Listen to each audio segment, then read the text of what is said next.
Hi again, junior scientists. It's your friendly neighborhood librarian, Miss Erin from Scaleybark, here with another rookie science experiment to share with you today. Now this one is extra special because coming up this weekend on November 3rd, we're having our EpicFest event at ImaginOn from 10 to 4. It's going to be a huge event, and one of the authors there inspired one of our experiments today.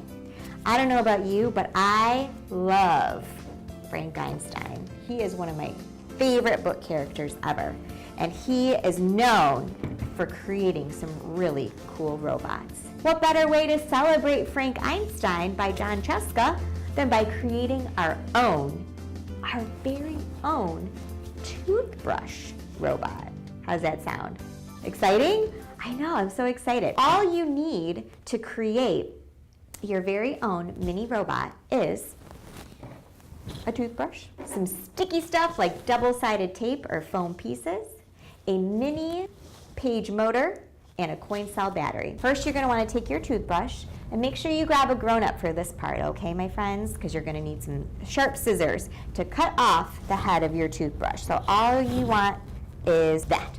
So through the magic of video, we have our very own toothbrush head like that. Once you've done that, all you need is your sticky stuff. For me personally, I like the little foam stickies, but double-sided tape works just fine. You can even glue it if you really want to. You just need something sticky to be able to stick on your battery and your motor. So once you do that, you can peel that off like that, and you stick it right on top, just like so. Once that's done, you can peel that off, and you're going to want to stick on your battery. That just goes right on top, and then from there you're going to stick on your little motor, and just like the batteries, those are available at any of your local craft stores or hobby stores. You can just stick that right on top. From there, you want to make sure that you have all of your wires exposed, okay? So in this instance, we can see that there are 4 wires, 2 for the battery and 2 for the motor. For our battery, we have a black and a red one, and for our motor, we have a blue and a red one. We don't want the same colors to wrap around each other. We want to use the opposite colors. So that's the best way to know if you are connecting the right wires together. And the most important part is to make sure that those 2 exposed wires at the end, those are where the magic happens, and you want to make sure that those are wrapped and connected on both sides. Once that is connected on both sides, you should hear that vibration letting us know that our that our robot is ready to race. You have a robot in just 4 easy steps. Now, what exactly is the science behind it? Well, I'm so glad you asked, junior scientists. Our brushbots are an easy-to-build version of a type of robot that is called a vibrobot.